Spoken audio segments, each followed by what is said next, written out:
ॐ हिरण्यगर्भः समवर्तताग्रे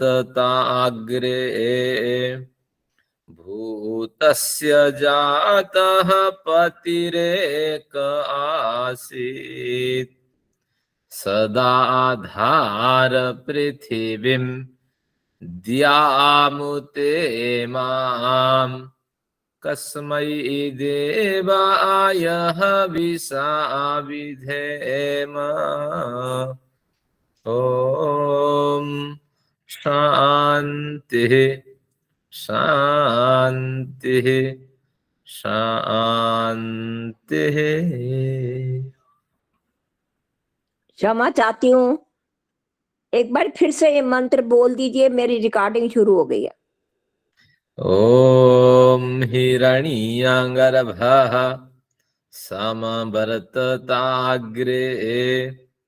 भूतस्य जातः पतिरेक आसीत् सदा आधार पृथिवीं द्यामुते माम् कस्मै देवाय हविषा विधेम। ॐ शान्तिः शान्तिः शान्तिः। सुख देने वाले उस परमेश्वर के लिए नमन है। इस सुख के सहयोगी बनने वाले आप सभी जो उपस्थित हैं, श्रद्धालु और भक्त ज्ञानी लोग, सभी का अभिवादन है। देखते हैं इस मंत्र में मंगलाचरण के रूप में हमें ईश्वर के किन किन गुणों का स्मरण करने का अवसर मिलता है। सबसे पहले कहा ऋषि ने हिरण्य गर्भ। हिरण्य है गर्भ में जिसका। हिरण्य शब्द का मतलब है हितम च रमणीयम च। जो स्वर्ण होता है उसको हम हिरण्य कहते हैं, सोना जिसे कहते हैं। वो हितकारी भी है क्योंकि उसके पार्टिकल हमारे हाथ में स्वर्ण आदि आभूषण धारण करने पर, हमारे शरीर में उसका संस्पर्श होने पर शरीर को लाभ पहुंचता है। भोजन के पाचन आदि क्रिया में उसके जो पार्टिकल होती है वो अंदर जाके हमें भी लाभ पहुंचाता है। तो इसलिए इसका नाम है हितम च रमणीयम च। रमणीय यानी देखने में अच्छा लगता है और हितकारी भी है, तो इस तरह उसको हिरण्य कहते हैं। लेकिन उस हिरण्य से हमारा कोई तात्पर्य नहीं है। हिरण्य है यानी जो चमचमाती हुई, जो प्रकाश, चमचमाते हुए जो प्रकाश के स्रोत है उसको हिरण्य कहा गया है। तो संपूर्ण सृष्टि को दो हिस्सों में हम बांट सकते हैं, एक प्रकाशमय पिंड, एक प्रकाश रहित पिंड। तो इस तरह ऐसा भी कहीं कोई पिंड नहीं है जिसमें प्रकाश न हो। अप्रकाशित पिंड भी एक तरह का प्रकाश का ही प्रतिनिधित्व करता है, तो इसलिए वहां भी प्रकाश विद्यमान है। तो संपूर्ण सृष्टि को यहाँ वेद कहता है कि प्रकाश का एक स्रोत है, अखंड स्रोत है। अंधकार भी प्रकाश से युक्त है, प्रकाश भी प्रकाश से युक्त है। तो इसलिए ये चमचमाती हुई जो सृष्टि है वो हिरण्य है। वह गर्भ में है जिसका, यानी ये सारी सृष्टि गर्भ में जिसकी है, जिस पुरुष के गर्भ में विद्यमान है, तो उस पुरुष का नाम है हिरण्य गर्भ। तो उस हिरण्य गर्भ यानी चमचमाती हुई प्रकाश आदि विविध प्राणी पदार्थ ऊर्जाओं को धारण कर शोभित होने वाली सृष्टि जिसके गर्भ में है, वही हिरण्य गर्भ समवर्तताग्रे। बहुत से लोग अर्थ करते हैं कि प्रलय काल में ईश्वर का नाम हिरण्य गर्भ। वो तो हमेशा हिरण्य गर्भ है क्योंकि सारी सृष्टि उसी के अंदर रहती है। जो कुछ हो रहा है उसी के अंदर हो रहा है, उसी के गर्भ के अंदर, और ऊपर ईश्वर विद्यमान है। तो निश्चित रूप से वही ईश्वर हिरण्यगर्भ है, हमेशा वही ईश्वर हिरण्यगर्भ ही बना रहता है। तो हिरण्यगर्भ वह ईश्वर समवर्तत अग्रे, सम अवर्तत अग्रे। प्रारंभिक सृष्टि में, सृष्टि के प्रथम स्थिति में सम अवर्तत, भली भांति अवर्तित हुआ, यानी भली भांति उन्होंने विचार बनाया कि सृष्टि को मैं बनाऊं, अपने अंदर भली भांति उन्होंने संवेदनाएं उत्पन्न की, कंपन उत्पन्न किया। हम सभी उसी में आश्रित रहते हैं, केवल एक मानसिक संकल्प से समय आने पर फिर हम सब अपने अपने अस्तित्व में आ जाते हैं। तो इसलिए कहीं हमारा विलय नहीं होता है, केवल आश्रय होता है। और हमारा, जैसे माता जी अभी कह रही थी, हमारा जो जन्म ये प्रवाह से नित्य है। जन्म, कर्म, फल, इस तरह भोग और अपवर्ग, ये प्रवाह से ये क्रियाएं नित्य चलती रहती हैं। तो बस हिरण्यगर्भ ने सृष्टि के आदि में यानी प्रारंभिक पर्याय में विद्यमान रहा, और वही हिरण्यगर्भ ने अवर्तत यानी था, विद्यमान रहा, विद्यमान था, और उसने ही इस सृष्टि को बनाने का प्रयत्न किया। आगे कहता है भूतस्य जातः पतिरेक आसीत। फिर उससे संपूर्ण जो भूत उत्पन्न हुए, 5 भूतों का निर्माण हुआ। भूत प्राणियों को भी कहते हैं क्योंकि 5 भूतों से इनका शरीर बनता है, तो इसलिए इनका नाम भी भूत है।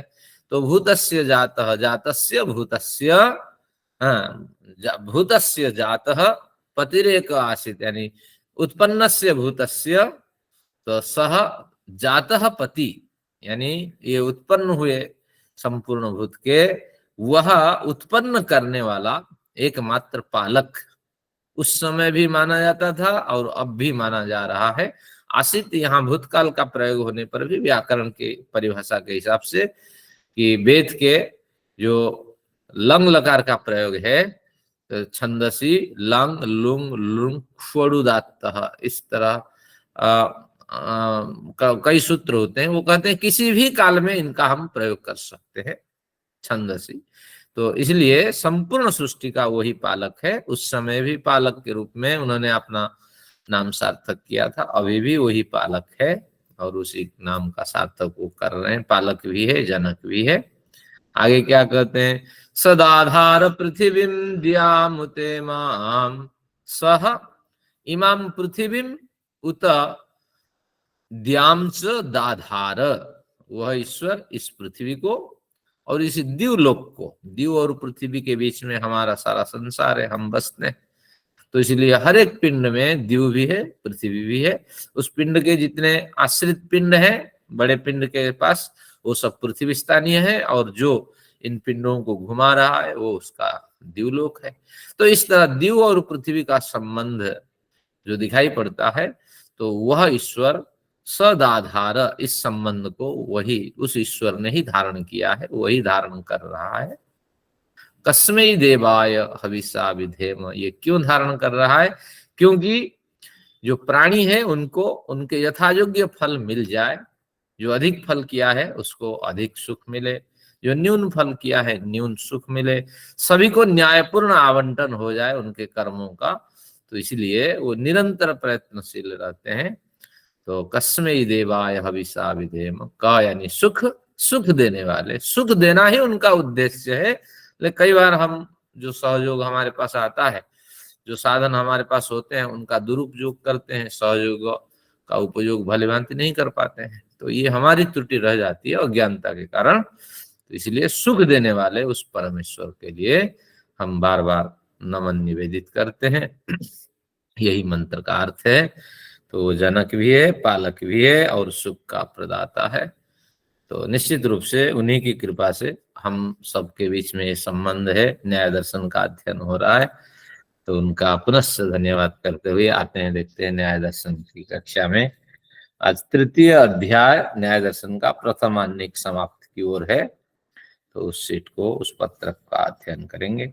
पूर्व प्रकरण में हमने पढ़ा था, पूर्व प्रकरण में हमने सूत्र संख्या 66 तक हमारी यात्रा थी। एक बार देखिए 66 नंबर सूत्र, विष्टम ह्यपरम परेण। ये पूर्व पक्षी का प्रश्न था और अनुराधा जी ने इसको भली भांति भी स्पष्ट किया, शब्द सह उन्होंने इसको स्पष्ट किया। पूर्व पक्षी कहता है, देखो कई तरह का प्रश्न उठाया, 3 लगातार पूर्व पक्षी के प्रश्न रहे। 3 प्रश्नों को थोड़ा थोड़ा स्पर्श करते हैं क्योंकि प्रासंगिक है आज। ये 64, 65 और 66। 64 में उन्होंने कहा था, न सर्व गुणानुपलब्धे, इंद्रियां एक मानो क्योंकि सर्वगुण अनुपलब्धे।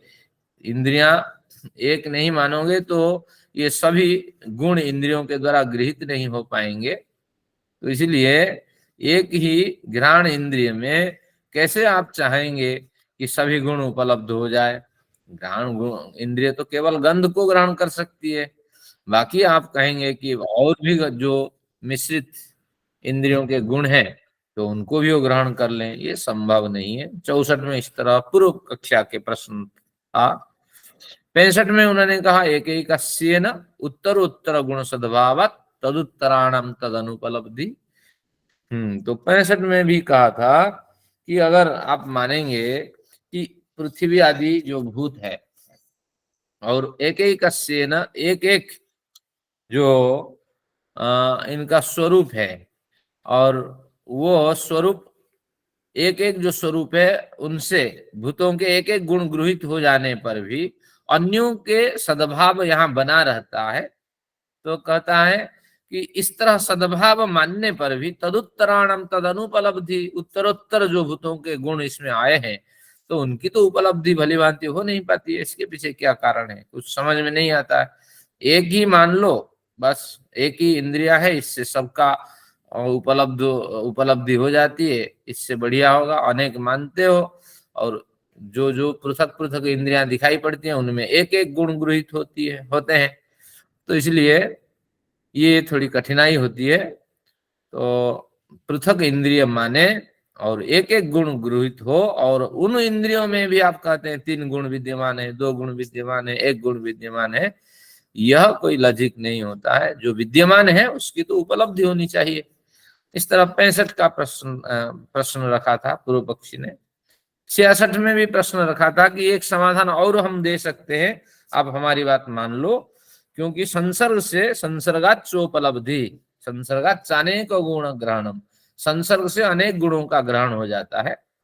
तो इसलिए जब पृथ्वी का निर्माण हुआ था उस समय सभी भूत बन चुके थे, इसलिए पृथ्वी में 5 तरह के गुण मिल जाते हैं और एक प्रमुख है, बाकी सब गौण है।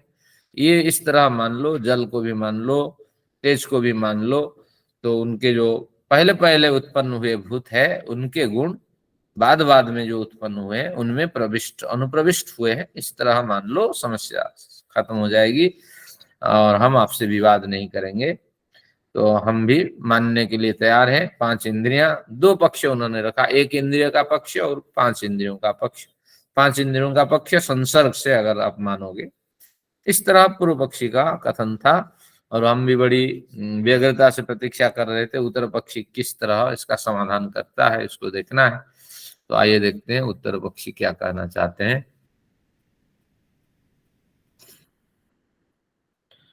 अब उत्तर पक्षी के ये विचार है आपके सामने।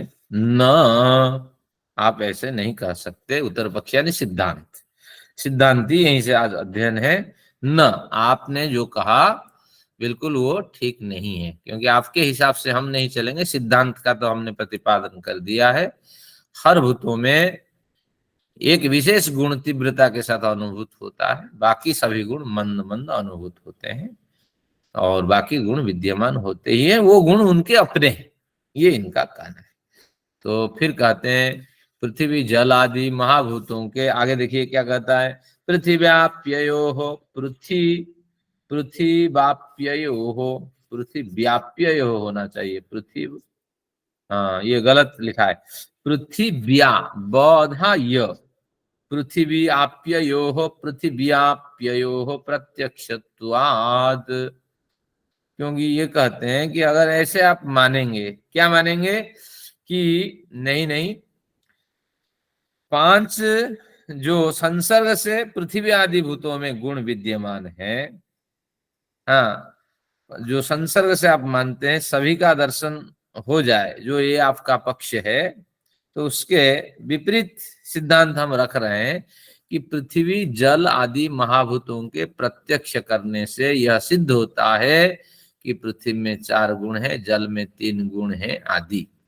यानी इसका पूर्व पक्षी का प्रश्न जो था कि अगर पृथ्वी में 5 भूत विद्यमान है, 5 भूतों के गुण विद्यमान है, तो 1 गुण तो उपलब्ध होता है, बाकी 4 गुण क्यों उपलब्ध नहीं होते?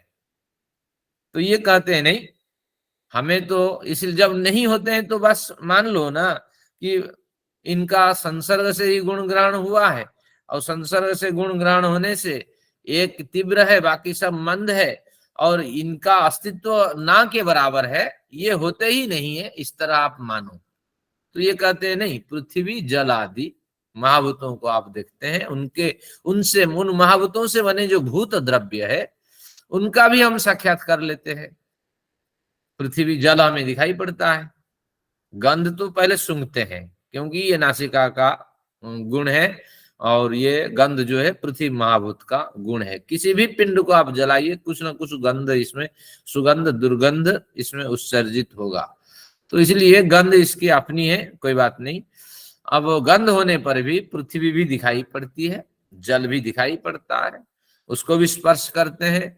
तो इसलिए पृथ्वी में जो 5 गुण है सब यही, शब्द भी इनके टकराहट से क्या है, संयोगात विभागाच, संयोग विभाग वेगाच शब्द निष्पत्ति। शब्द की उत्पत्ति कैसी होती है, यहाँ तो आकाश महाभूतों की चर्चा नहीं हुई, हमारे ग्रंथकार ने नहीं किया, लेकिन मैं विशेष चर्चा करता हूं। वैशेषिक दर्शन कहता है शब्द कहां से उत्पन्न होता है, संयोग विभाग और वेग।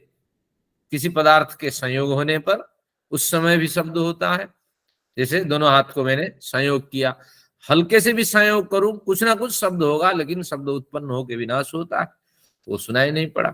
तो संयोग से और वियोग से जो बना हुआ है वो जब टूटता है तो उस समय भी शब्द सुनाई पड़ता है, और वेग उत्पन्न होता है, जो आपके तरंगे चलती है या जहां कहीं आपका प्रवाह चलता है वहां भी होता है शब्द।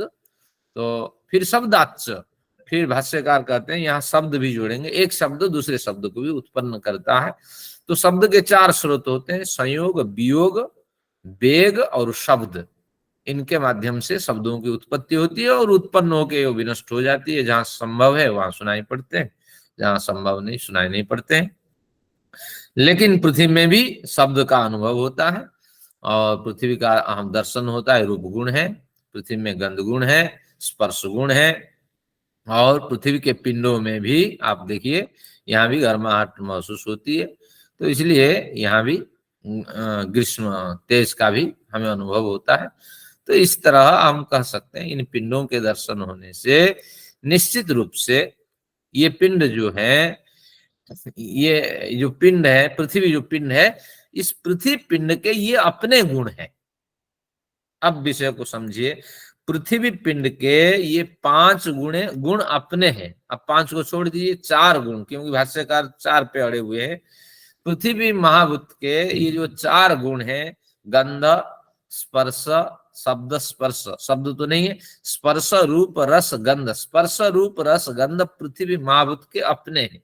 अपने नहीं होते तो फिर हम पृथ्वी को स्पर्श कैसे करते, यहाँ हर वस्तु को आप स्पर्श भी कर सकते हैं, तो इसलिए स्पर्श भी करते हैं, गंध भी सूंघते हैं, बाकी सब सारी क्रियाएं होती है, रूप भी देखते हैं। तो इनके ये अपने हैं, ये इनका इतना ही कथन है। तो इसलिए ये संसर्ग से नहीं आए हैं। संसर्ग से जो आएगा, मान लीजिए आप पड़ोसी से सब्जी मांग के खाते हैं, उस सब्जी से संतोष थोड़ी होगा, बजाय साहब होगा नहीं, बजाय साहब कहते हैं तो हम तो अपने बनाएंगे, यही ना। तो निश्चित रूप से संसर्ग से जो आएगा तो कहीं ना कहीं कमी रहेगी ना। पड़ोसी तो अपने हिसाब से मिर्ची डालेगी, अपने हिसाब से वो तैयार। ये जो आपने बताया ना 4, ये क्या बताया, शब्द उत्पन्न होते हैं संयोग से, वियोग से, और 2 और कौन से बताए? हाँ, संयोग वियोग वेग, वेग यानी प्रवाह, वेग। अच्छा, और चौथा? चौथा जो है शब्द, शब्द से भी शब्द की उत्पत्ति होती है। अच्छा, ठीक है, धन्यवाद। हाँ, वहां भी ध्वनि तरंगे चलती है। चलिए, तो अब क्या प्रश्न रहा, विषय यहां तक अभी पकड़ में आया। ये कहते हैं कि संसर्ग से आप मान लो, हम आपको छुट्टी कर देंगे। ये कहते हैं संसर्ग से मानेंगे तो त्रुटियां रहेगी, हमें पकड़ में नहीं आएंगे, तो इसलिए संसर्ग नहीं, ये इनके अपने गुण है। दोनों तर्क सही है, संसर्ग से भी ये मान्यता है तैत्तिरीय उपनिषद की, ये एक शैली है, लेकिन ये भी एक शैली है कि कुछ महाभूतों के गुण तो हमें दिखाई पड़ते हैं, तो इसलिए पृथ्वी महाभूत के भी ये गुण हो सकते हैं। लेकिन ऐसा नहीं है कि यही से केवल सिद्ध है, बाकी वो पक्ष गलत है, ऐसा नहीं है। क्योंकि सभी उपनिषद भी हमें मान्य है और ये सिद्धांत भी मान्य है। तो इसलिए ये दोनों कथन की दोनों शैलियां हैं। जैसे जैसे ये विज्ञान की दृष्टि से जितना हमें व्यवहार में दिखाई पड़ता है उतना ही ग्राह्य है, बाकी की विज्ञान छोड़ देता है। तो इस तरह ये एक वैज्ञानिक शैली है और वो एक अनुभविक शैली है तैत्तिरीय उपनिषद की। तो इसलिए दोनों में कोई टकराव नहीं है। आगे देखते हैं। यदि संसर्गात अनेक गुण ग्रहणम, संसर्ग से अनेक गुण का ग्रहण हो जाता है, इस तर्क के आधार पर एक महाभूत में अन्य महाभूतों के संसर्ग होने से उनके भी गुण इस महाभूत में समान अनुपात से आ जाते हैं। क्योंकि संसर्ग होगा तो समान अनुपात में आएंगे। तो ऐसा मान लिया जाए तो वायवीय पदार्थ और जलीय पदार्थ, यहाँ एक अलग तर्क रखा गया, भाष्यकार ने रखा संसर्ग से अनेक गुण का ग्रहण। अगर पूर्व पक्षी फिर मुकर जाए कि संसर्ग से जिनका ग्रहण होता है उनकी संख्या न्यून होती है, हम इस सिद्धांत से हट करके कहेंगे संसर्ग से अनेक गुणों का ग्रहण होता है, तो जिन गुणों का ग्रहण होता है समान अनुपात में सभी गुणों का ग्रहण हो जाता है। इस पक्ष को अगर हम मानते हैं तो आप क्या कहेंगे? तो ये समाधान देते हैं कि अगर पूर्व पक्षी का इस तरह तर्क हो, ऐसा माना जाए कि संसर्ग से अन्य महाभूतों के गुण पृथ्वी में विद्यमान है और समान अनुपात में विद्यमान है, ऐसा मान लिया जाए तो वायवीय पदार्थ भी यहाँ है, वायु हवा जो हमारे व्यवहार में आती है, तो उस पदार्थ और जलीय पदार्थ भी यहाँ अनुभव होते हैं। तो तेज महाभूत के रूप गुण क्यों हमें दिखाई नहीं पड़ते? तेज में रूप गुण है या नहीं, सबसे पहले प्रश्न है। तेज में रूप गुण है तो वायवीय पदार्थ जब वायु गर्म हो जाती है तो उस समय गर्म का तो महसूस होता है, जल गर्म हो जाता है इसका भी अनुभव होता है, लेकिन ये गर्म होता है तो इस तरह कोई मतलब गर्म का स्वरूप उष्णत्व जो ग्रीष्म गर्म का स्वरूप है वो तो हमें अनुभव में नहीं आता है। स्वरूप तो दिखाई नहीं पड़ता ना, आग जलती है कुछ स्वरूप उनके दिखाई पड़ते हैं, तो इसलिए गर्म का स्वरूप दिखाई नहीं पड़ता, गर्म का स्पर्श अनुभव होता है। ये इनका कथन है भाष्यकार का। इस तरह हवा गर्म है हम कह सकते हैं ग्रीष्म में, हवा ठंड है कह सकते हैं, लेकिन अब ठंड को नहीं लिया उन्होंने क्योंकि ठंड में तो अनुभव होता है, ओस गिरते हैं, अभी तो ठंड है, तो अब उन्होंने गर्म का पक्ष लिया। तो ग्रीष्म की बात अगर की जाए तो ग्रीष्म में जो जलीय पदार्थ है, जो वायवीय पदार्थ है, उनमें अनुभूति में केवल ये पदार्थ आते हैं, लेकिन वास्तविक रूप में उनका रूप नहीं दिखाई पड़ता है। तो तेज महाभूत के रूप गुण क्यों हमें दिखाई नहीं पड़ता? फिर कहते हैं वायु और जल महाभूत में गर्म का संस्पर्श होने पर गर्म स्पर्श गुण का अनुभव होता है, किंतु रूप गुण का अनुभव क्यों ना हमें नहीं होता, वो गर्म हमें क्यों नहीं दिखाई पड़ता अपने लपेट के साथ? इस तरह उन्होंने एक स्थूल पक्ष रखा है। तो ये हमारे भाष्यकार का ये कथन है, हमारे सूत्रकार तो कुछ नहीं कह रहे हैं। सूत्रकार तो इतना ही केवल कहा कि नहीं ऐसा नहीं हो सकता, क्योंकि पृथ्वी और जल महाभूत जो है उनका साक्षात्कार हम लोग कर लेते हैं। तो जो साक्षात्कार कर लेते हैं, जो जिसका होगा उसी का तो साक्षात्कार होगा। इसलिए रूप गुण आदि और रस गुण आदि पृथ्वी के अपने हैं गंध गुण के साथ, भले ही न्यूनता हो आगे पीछे हो, ये कोई चर्चा का विषय नहीं। आप इतना तो माने, एक माँ की 5 बेटे हैं, बस इतना ही आप मान लो। एक तो लायक होगा, बाकी सब नालायक होंगे, तो बस 2-3 लायक होंगे, 1-2 नालायक होंगे, ये भावना तो हो सकती है, लेकिन मान लो ना इसी के ही बेटे हैं। तो इस तरह इनका तर्क है। आगे देखते हैं। इसीलिए संसर्ग से ही गुणों का आगमन होता है ऐसा न कहकर क्या कहें हम? पृथ्वी महाभूत के अपने 4 गुण, जल महाभूत के 3 गुण, तेज महाभूत के अपने 2 गुण, वायु महाभूत के 1 गुण और आकाश महाभूत के 1 गुण होते हैं, ऐसा बोलना चाहिए। अब इसकी थोड़ी चर्चा कर लेते हैं। पृथ्वी महाभूत के 4 गुण बजा साहब कौन कौन है? अपने सिद्धांती ने कहा, बजा साहब कहते हैं स्पर्श को छोड़ दीजिए, शब्द को छोड़ दीजिए, स्पर्श रूप रस गंध, स्पर्श रूप रस गंध है पृथ्वी महाभूत के। जल महाभूत के अब हाँ हाँ, बस बजाज साहब कहते हैं ऊपर से नहीं, हमें नीचे से चलना है। नहीं, गंध छोड़ के बाकी। हाँ, गंध, पृथ्वी महाभूत को हम लेंगे, गंध ले लेंगे, गंध, रस, रूप और स्पर्श, इस तरह नीचे से चले पृथ्वी से, ये उनके अपने। जल महाभूत के 3 गुण कौन कौन से हैं? गंध भी अब छोड़ गंध को देंगे, हाँ, आगे, रूप रस और स्पर्श। हाँ, रूप रस और स्पर्श। तेज महाभूत के 2 गुण हैं केवल, रूप रूप और को, स्पर्श। हाँ बिल्कुल, इसमें और रस वायु भी छोड़, महाभूत के 1 गुण है, अब रस छोड़ देंगे। वायु में 1 है स्पर्श, और स्पर्श है। आकाश में भी 1 है शब्द। हाँ, तो इस तरह इनका कथन है। तो बस ये हो गया क्लियर। इन्होंने कहा नहीं नहीं, इनके अपने, बस ये पक्ष है, दोनों पक्ष हम मान के चलते हैं, नहीं तो नहीं मानेंगे तो फिर तैत्तिरीय उपनिषद को अप्रमाणिक घोषित करना पड़ेगा। तो इसलिए दोनों पक्ष में कोई हानि नहीं है। आप इधर से देखें, उधर से, आधा गिलास में पानी है तो एक बढ़िया प्रवाद चलता है ना, गिलास आधा भरा हुआ है आधा खाली है। तो बस इस तरह 2 परिभाषाएं इसकी हो सकती है। अब देखते हैं 3.1.68 पे चलते हैं।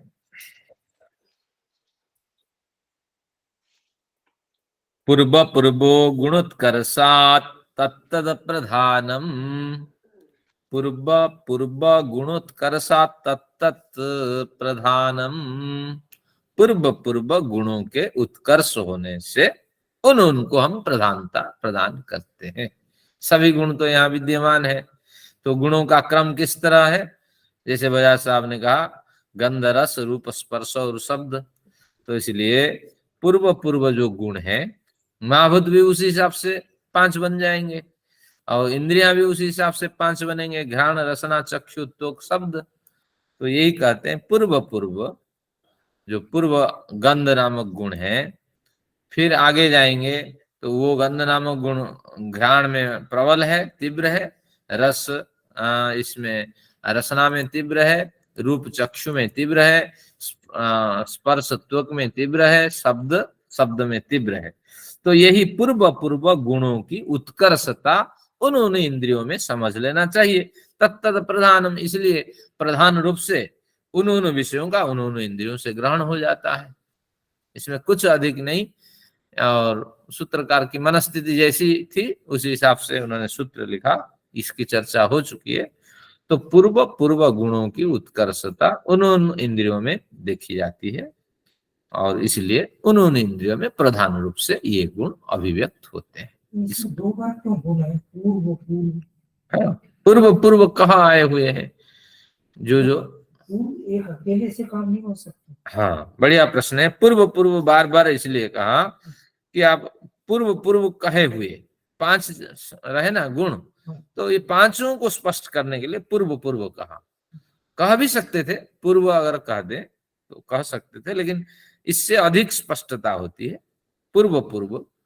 जो 5 में से पहले पहले के गुणों को पहले पहले इंद्रियों में उत्कर्ष रूप से आपको ग्रहण कर लेना चाहिए। इस तरह अधिक स्पष्टता के लिए पूर्व पूर्व का कथन। तो अब देखते हैं, और इसको सूत्र को समझने से पहले एक शंका से गुजरना पड़ेगा। शंका क्या उठ के खड़ी हुई? एक इंद्रिय से एक गुण विशेष रूप से ज्ञान होने के पीछे क्या कारण है? तो उन्होंने कहा समान अनुपात से होना चाहिए भाष्यकार ने। फिर भाष्यकार ने अपनी तरफ से शंका रखी कि एक इंद्रिय से एक गुण का क्यों ग्रहण होता है, एक इंद्रिय सभी गुणों का समान अनुपात से क्यों ग्रहण नहीं कर पाती है, इसके पीछे क्या कारण है, इनमें क्या कमी है? इंद्रियां तो है, बाकी गंध को तो पकड़ती है, बाकी को क्यों समान अनुपात से नहीं पकड़ पाती है?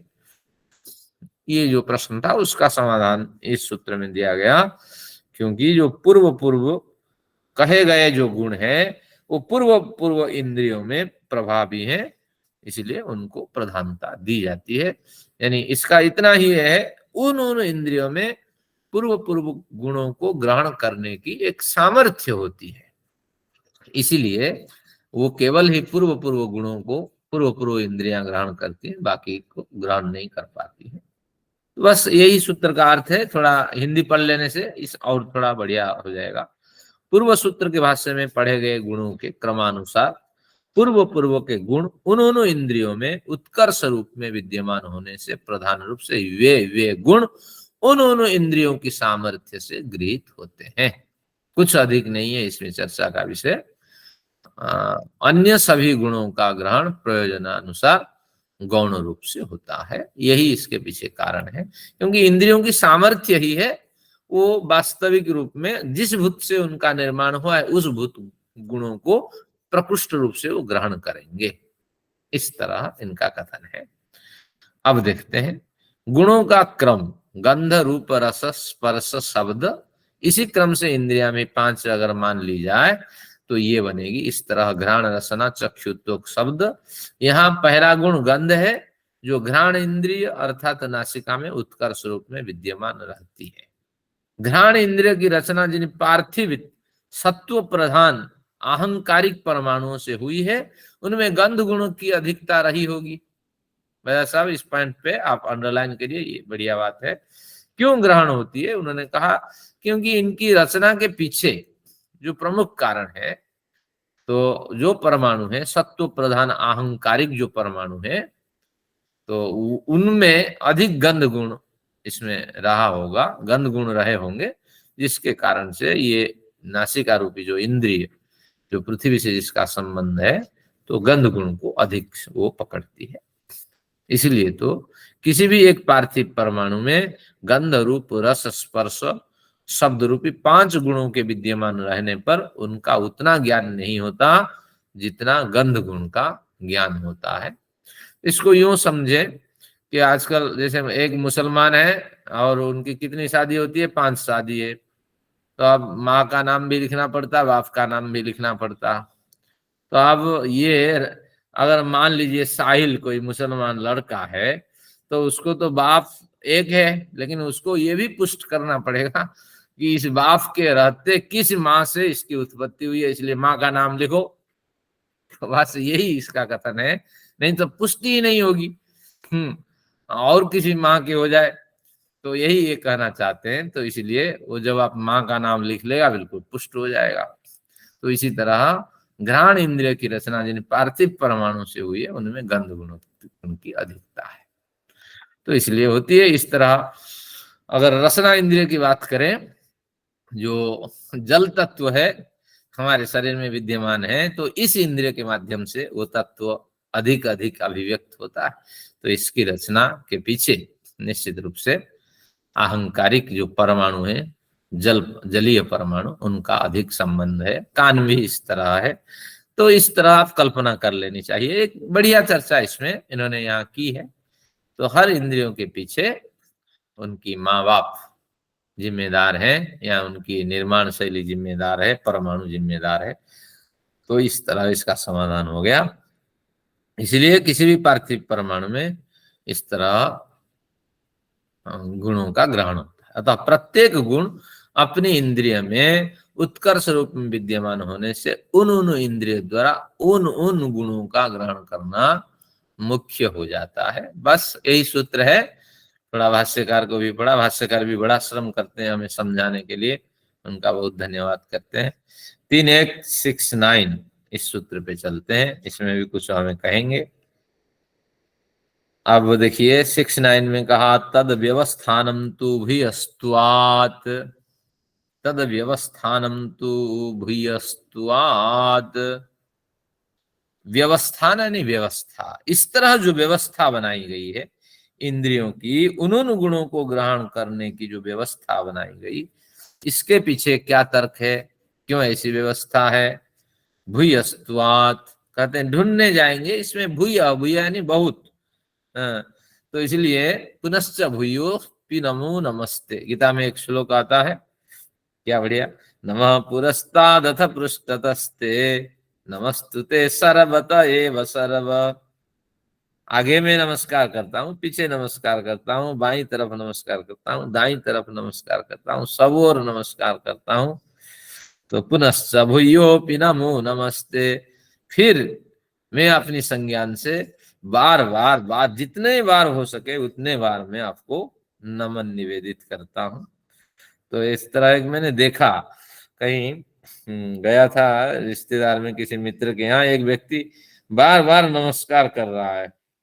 हाँ, बाईं तरफ दाईं तरफ ऊपर नीचे आसन करके नमस्कार कर रहा है। मैं कुछ समझ नहीं पाया, तो बड़े दिन के बाद समझा कि निश्चित रूप से वो धार्मिक व्यक्ति रहा होगा, भले ही उसको इन सिद्धांतों का ज्ञान नहीं होगा, लेकिन अपनी कृतज्ञता संध्या करता हुआ वो इस तरह कुछ कर रहा था। तो अभी स्मरण हुआ, वो निश्चित रूप से हमसे 10 कदम आगे है, भले ही वो शास्त्र न जानता हो। तो यही है, भूयः का मतलब अधिक। तो इस तरह व्यवस्था के पीछे बहुत कुछ कारण होते हैं, यही ये कहना चाहते हैं। इंद्रियां इन विषयों को ग्रहण करें और इन विषयों को ग्रहण न भी करें, आपकी जीवा होने पर भी ये विषय का ज्ञान आपको होता नहीं है। कईयों के कर्ण होते हैं तो कर्ण का ज्ञान उनका होता ही नहीं है, कर्ण से जिस ज्ञान को ग्रहण करना है। हाँ, नेत्र है तो उसका ज्ञान होता ही नहीं है, रूप ज्ञान। तो इस तरह इसके पीछे होने और न होने के पीछे भूयस्त्वात् अनेक कारण हो सकते हैं, ऐसा नहीं है। सूत्रकार तो केवल 3 कहा है, अदृष्ट भी है, धर्म अधर्म संस्कार है, ये इसके कारण है। लेकिन इतने में हम बंधना नहीं है, मैं अपनी तरफ से नहीं लिखा, लेकिन इसमें भी बड़े कारण, माँ भी कारण हो सकता है, बाप भी कारण हो सकते हैं, हमारा क्रियमाण कर्म भी कारण हो सकता है। हम अपने आंखों को हम फोड़ सकते हैं और कहेंगे प्रारब्ध इसमें कारण है, ये भी नहीं है। माँ बाप की गलतियों के कारण भी हम मुख बधिर और अपंग हो सकते हैं। तो इसलिए भूयस्त्वात् सूत्रकार ने केवल इस पे नहीं टिका, अदृष्ट को नहीं कहा, धर्म अधर्म संस्कार नहीं कहा, और आदि शब्द आप लगा के समझ लेना चाहिए। इसमें कई कारक इसमें कारण है। बेटा अगर बिगड़ गया या बेटियां बिगड़ी, संतान बिगड़ी, तो इसके पीछे केवल इनके अदृष्ट धर्म अधर्म कारण नहीं है, इनके भी अपने कर्म होते हैं, हमारे भी कर्म उनके साथ चलते हैं। तो इसलिए इस तरह सारी जो व्यवस्था है भूयस्त्वात्, अनेक कारण इसमें होते हैं, वो उन कारणों को आपको ढूंढना चाहिए। तो अब ग्रंथकार क्या कहते हैं, इंद्रियों की ऐसी व्यवस्था अर्थात संरचना बहुत कारणों से घिरे होने के कारण उनमें गुणों की ऐसी ग्राहकता और अग्राहकता देखी जाती है। तो पुरुष के भोग और अपवर्ग सिद्धि के लिए उनके द्वारा किए गए अदृष्ट, हम जो लेके आते, हाँ, अदृष्ट कर्म, जिन कर्मों के फल हमें नहीं दिखते हैं, जैसे आप सुन रहे हैं, निश्चित रूप से आप क्या कर रहे हैं कि धर्म ही अर्जन कर रहे हैं, मैं पढ़ा रहा हूं, निश्चित रूप से कुछ ना कुछ तो कर रहा हूं, तो इसके पीछे जो फल नहीं दिखते हैं इसको अदृष्ट कहते हैं। आप संध्या वंदन करते हैं, शास्त्र में क्या कहा, ब्राह्मणेन निष्कारणो षडंगो वेदो ध्येयो ज्ञेयश्च, यानी कोई कारण नहीं है, कोई प्रयोजन नहीं है, कोई पैसे मिलेगा ऐसी भावना भी न रखें, लेकिन 6 अंगों के साथ वेदों का निरंतर अभ्यास करते रहना चाहिए। इसके पीछे क्या कारण है, वैसे कुछ मिलेगा नहीं, हम क्यों मेहनत करें। तो ये कहा अदृष्ट है, मिलेगा कौन कहा, नहीं कहा, प्रारब्ध के हिसाब से जितना है उतना तो आपको मिलेगा, लेकिन जो नहीं मिलेगा अदृष्ट फल है, और इससे आपका निश्चित रूप से कल्याण होगा, जीवन में बदलाव आएगा, और जो फल अभी आपको नहीं दिख रहा है वो फल अवश्य आपको अगले जन्मांतरों में मिलने वाला है। तो इस तरह आपको मान के चलना है। तो अब यहाँ चलते हैं, तो इसमें अदृष्ट जो फल हम चाहते हैं लेकिन नहीं दिखता है, जो उत्तम कार्य करते हैं, जो अधर्म करते हैं, तो उन संस्कारों को यहाँ प्रमुख रूप से हमें मानने चाहिए। इन प्रयोजनों की पूर्ति के लिए व्यवस्था नियामक ईश्वर ने किसी को सशक्त इंद्रियां दी है, बूढ़ेपे में भी आंखें खराब नहीं है। भैया साहब, आपकी आंखें कब खराब हुई थी? भैया साहब कहते हैं 9वीं की स्थिति में इनकी आंखें खराब हो गई थी, नहीं? हाँ, भैया साहब तब से चश्मा पहन रहे हैं, यही ना? हाँ, बहुत बड़ा संघर्ष आपने किया, और ईश्वर ने अभी तक हमारी आंखें सुरक्षित रखी है। तो निश्चित रूप से भूयस्त्वात्, अनेक कारण इसके पीछे हैं। तो ईश्वरीय व्यवस्था से जैसा शरीर, जैसा भोग, जैसी इंद्रियां मिली हैं, उन्हें निर्विवाद स्वीकार कर उत्तम उत्तम कर्म करते रहना चाहिए। ये शास्त्र का सिद्धांत है, इसके पीछे नहीं जाना चाहिए। 8 साल की उम्र में मेरी आंखें क्यों खराब हुई, मेरी आंखों के पीछे कौन जिम्मेदार है, माँ जिम्मेदार है, बाप जिम्मेदार है, फलाना जिम्मेदार है। इस तरह इन कारणों को न ढूंढा जाए, बल्कि जैसी है उसको आप स्वीकार करें और साथ में परिवर्तन की भी चाह रखें। अगर संभव है, नहीं है तो उत्तम उत्तम कर्म करें। तो ये बढ़िया सूत्र है, इसको हमें स्मरण रखना चाहिए। तद व्यवस्थानम तु भूयस्त्वात्। कोई धनी है, कोई दरिद्र है, कोई विकलांग है, कोई बौना है, इसके पीछे अनेक कारण हो सकते हैं, इनको हमें ढूंढना चाहिए। इस तरह यहाँ संकेत है, बिल्कुल क्लियर लिखते हैं हमारे ऋषि आचार्य। ऐसा नहीं कि लटका के रखते हैं भूयस्त्वात्। इसमें क्या कहा, बहुत कुछ कारण हो सकते हैं, आप ढूंढो। डॉक्टर भी इसमें जिम्मेदार हो सकते हैं। आपकी आंखें ऑपरेशन करते हुए भी उनसे त्रुटि हो जाती है और कई तरह की समस्याएं आपको झेलनी पड़ती है। चलिए अब देखते हैं 70 पे चलते हैं। 374 नंबर पृष्ठ बजा साहब। सगुणानाम इंद्रिय भावाद। यहाँ कुछ विशेष कहने के लिए प्रयत्न किया गया। सगुणानाम इंद्रिय भावात, अर्थात सिद्धांति फिर अपना पक्ष ही रखता है। ये सारे सिद्धांति के विचार चल रहे हैं अभी, क्योंकि पूर्व पक्षी ने 3 सूत्र रखा था, सिद्धांति अभी 3 सूत्र दे रहा है। सगुणानाम इंद्रिय भावात, ये कहते हैं। और एक साथ में और एक बात बताता हूं, ये भी सुनो। हर इंद्रिय में एक गुण है, लेकिन जो गुण उस इंद्रिय का अपना है, उस गुणों का इंद्रियों को ज्ञान नहीं होता है। फिर एक बार, सपरिवार हमारे घर में आइए, परिवार के साथ आइए, तो सगुणानाम, सगुण गुणों के साथ इंद्रियां हमारे अंदर होती है। लेकिन जिस इंद्रिय में जो गुण होता है, देखिए आपकी जीवा में अभी रस क्षरित हो रहा है, जीवा गीली है, लेकिन उस गीली जीवा में ये नमकीन, खारा, मीठा, ये ज्ञान हमें नहीं होता है। ये ज्ञान उस ओर ध्यान जाता ही नहीं है वास्तविक रूप में। ये क्यों रस क्षरित हो रहा है, इसके पीछे क्या तर्क है, इस ओर हमारा ध्यान नहीं जाता है। लेकिन जब मिठाई आके जीवा पे रखी जाती है, ये बढ़िया बनी है, किस दुकान की है, ये बढ़िया नहीं बनी, आगे से इस दुकान से नहीं लाना, तो ये बात फिर बाद में आती है। तो इस तरह आप समझना, सगुणानाम, जो गुण जिस इंद्रिय में विद्यमान है, कहते हैं इंद्रिय भावात। हाँ, इंद्रिय भावात, उन गुणों के साथ उस इंद्रिय का संबंध होता है। तेनैव तस्य अग्रहणम, 70-71 दोनों जुड़े हुए हैं। तेनैव तस्य अग्रहणम, उन गुणों का उसके साथ तो संबंध होता है, उस इंद्रिय के साथ, लेकिन उस गुणों का तेनैव, उस गुण के द्वारा, तस्य अग्रहणम, उस इंद्रिय का, हाँ नहीं, तेनैव, उस इंद्रिय के द्वारा उस गुण का ग्रहण नहीं कर पाया जाता है, ग्रहण नहीं किया जा सकता है। उस तेनैव, उस इंद्रिय के द्वारा उस गुण का ग्रहण कभी नहीं किया जा सकता है। जैसे आंखों में आप देखते हैं, दूसरे बाह्य पदार्थों को देख सकते हैं, लेकिन वह आंख अपनी आंख को नहीं देख सकती। ये कितनी बड़ी विडंबना है। हमारा अंतःकरण सब कुछ देख लेता है, लेकिन हम अंतःकरण को देख नहीं पाते हैं। तो इसलिए ये जो ज्ञान इंद्रियां हो या अंतर इंद्रियां हो, इनमें विद्यमान जो गुण है, उस गुण के साथ इनका कोई संबंध नहीं होता है। बाहरी पदार्थ के साथ इनका संबंध होता है। इन दोनों सूत्रों में यही कहा गया। 70 में ही अपने अपने गुण को स्वयं इंद्रियां ग्रहण नहीं करती, नहीं कर पाती हैं, क्योंकि उनकी सामर्थ्य ही नहीं है, उनकी सामर्थ्य नहीं है। हाँ, अपने बेटे की नाक अगर टेढ़ी है तो हम कहेंगे नहीं, मेरा बेटा तो बिल्कुल बढ़िया है। तो लेकिन जीवा, ओम गुरुजी, वो हाँ, जीवा को पता नहीं लगता कि ये जो चीज पड़ी है उसका स्वाद क्या है। नहीं, अभी भी आप कहेंगे कि मेरी जीवा, जो रस क्षरित हो रही है मेरी जीवा में हो रहा है, वो नमकीन तो नहीं है, मीठा तो नहीं है। अभी कल्पना कर सकेंगे, लेकिन वास्तविक रूप में ये कल्पना हमेशा नहीं रहेगी। हमें ध्यान ही नहीं रहता अपने ओर, हम तो दूसरों की बात करते हैं। पड़ोसी का, हमारे पड़ोसी पसंद की चीज सामने आते ही सलाइवेशन शुरू हो जाता है। क्या बढ़िया, वही मैं कह रहा हूँ। पड़ोसी का बेटा स्कूल नहीं गया, हाँ ये स्कूल नहीं जाता है, ये तो मूर्ख बनेगा।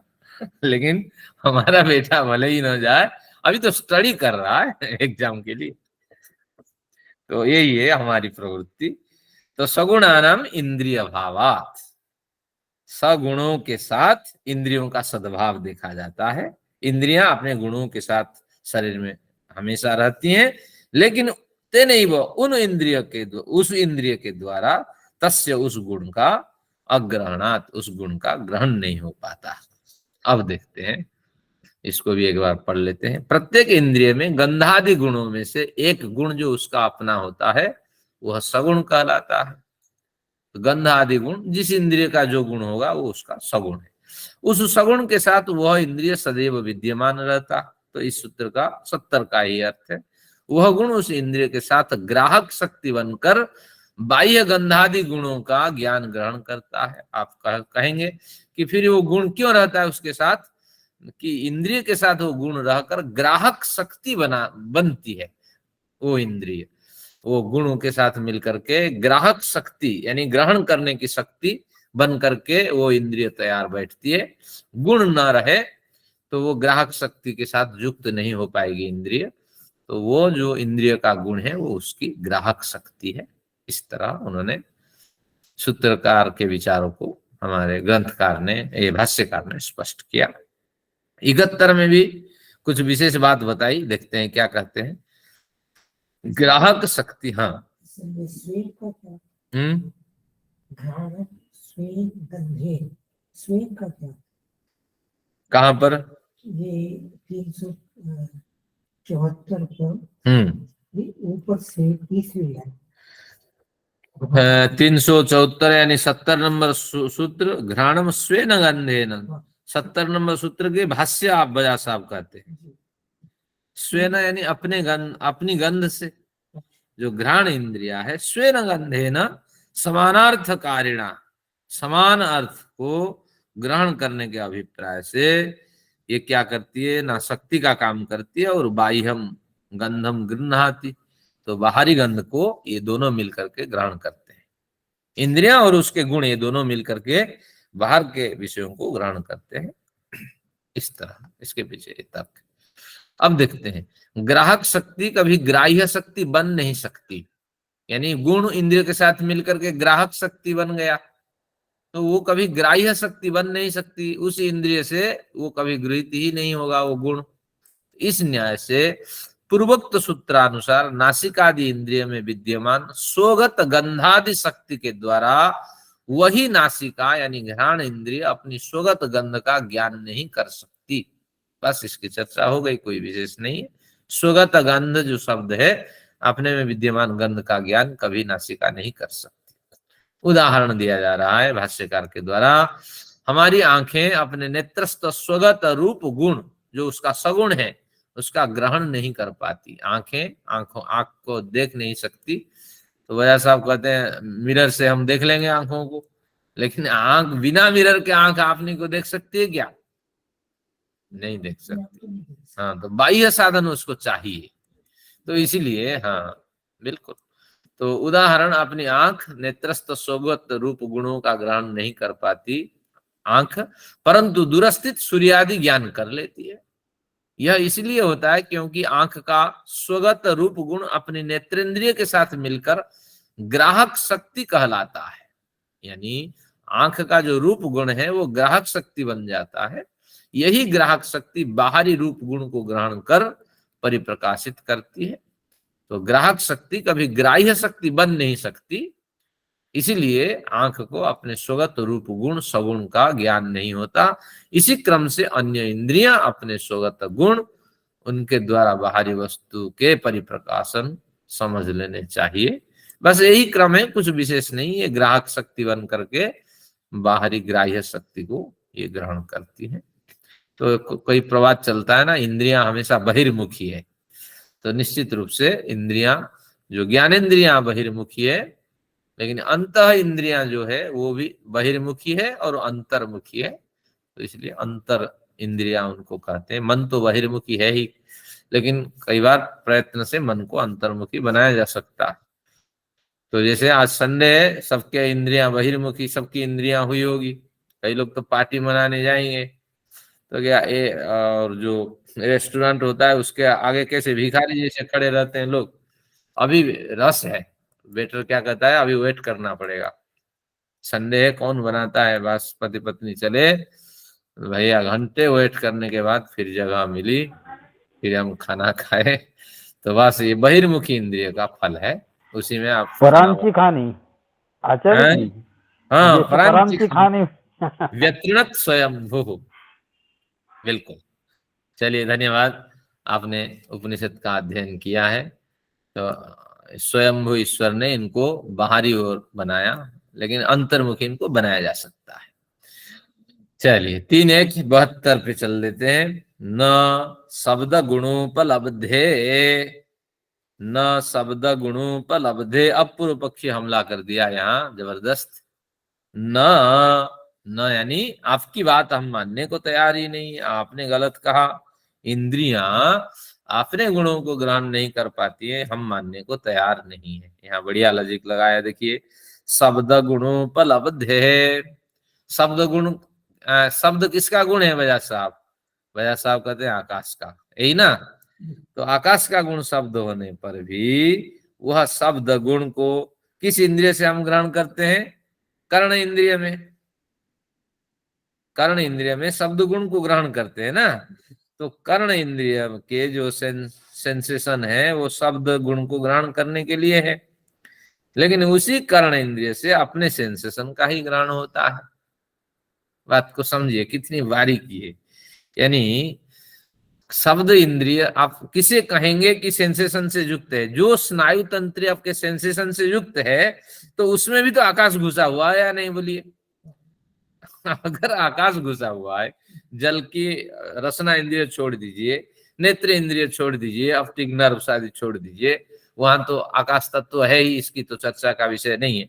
लेकिन कर्ण इंद्रिय में जो सेंसेशन के कारण हमें शब्दों का ग्रहण होता है, तो सब कुछ तो आकाश से व्याप्त है, और उसके रग रग में आकाश तत्व विद्यमान है। तो आकाश तत्व विद्यमान है तो शब्द गुण को ग्रहण करने की शक्ति उसी आकाश तत्व में आश्रित है।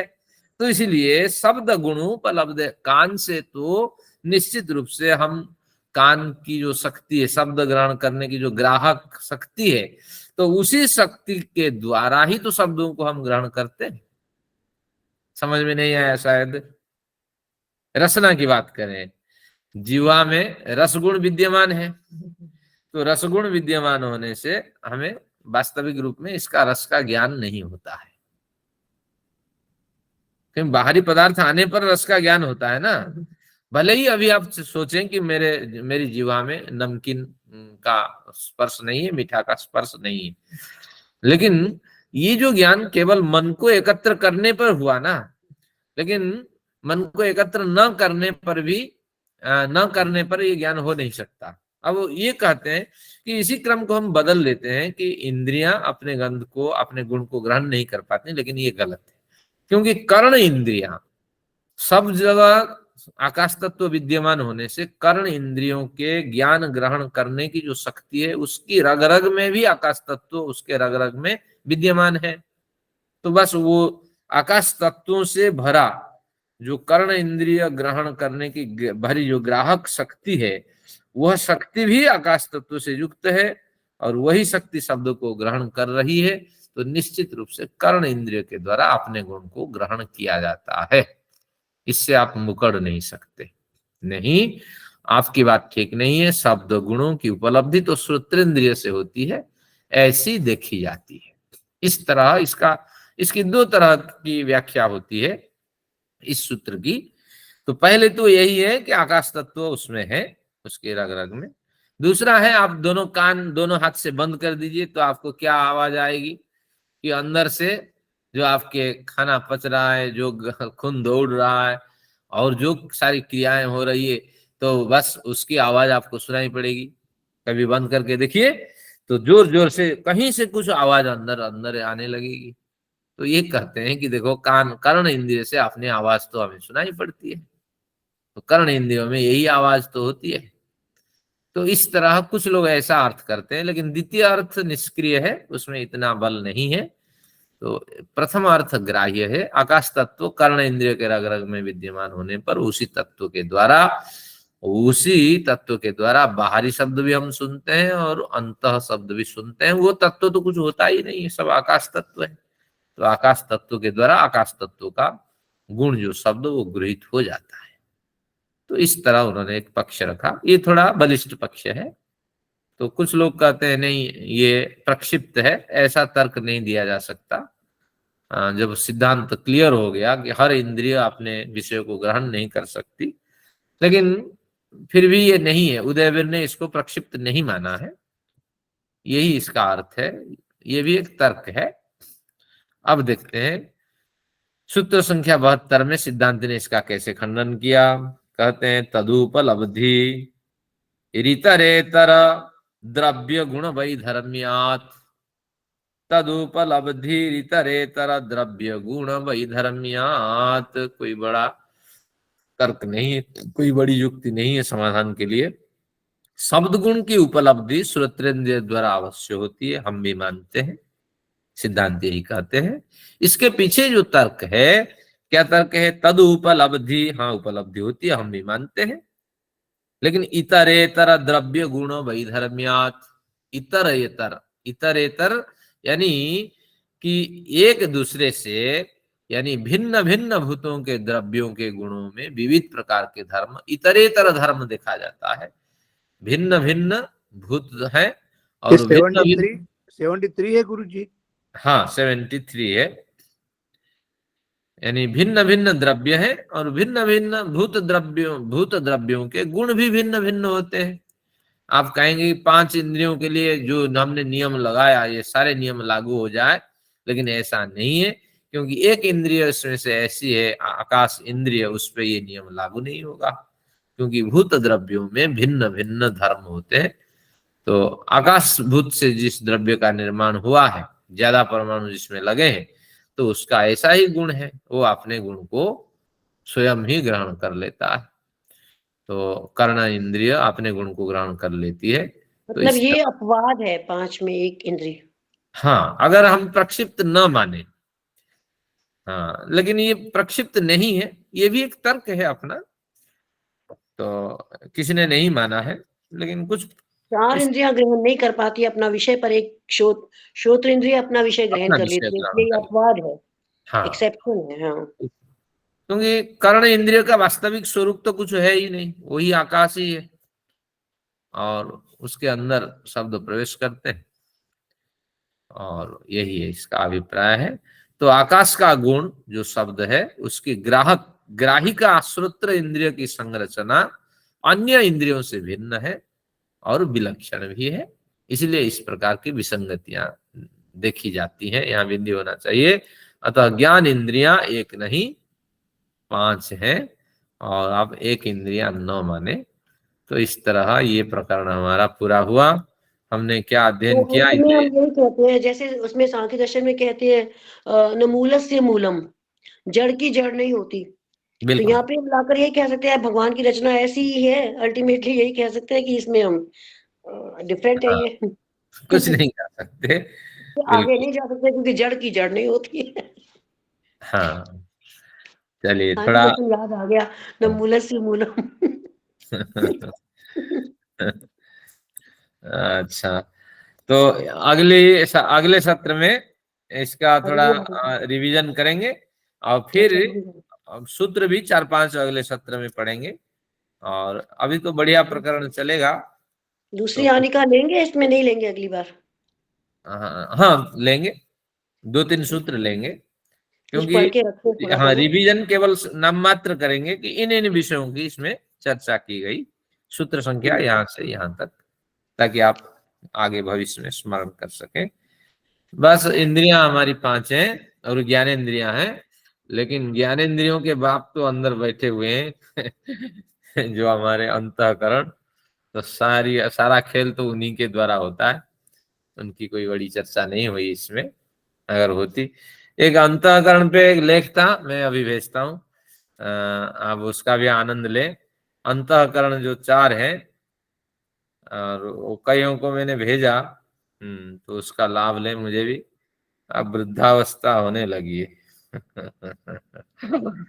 अब इस आचार्य तरह जी ग्रुप में भेज देना ना, हम सब पढ़ लेंगे, ग्रुप में हाँ ही भेज देना। अभी भेजता हूँ।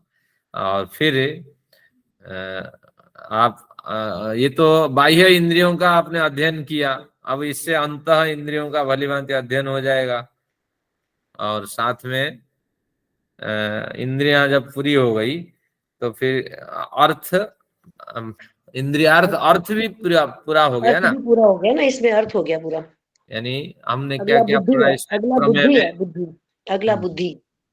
हाँ, प्रमेय में हमने क्या क्या पढ़ा? आत्मा, आत्मा, शरीर, शरीर, इंद्रिय, इंद्रिय, अर्थ, 4 हो गए। 4 विषयों का हमने अध्ययन और किया। 5वां बुद्धि है, बुद्धि।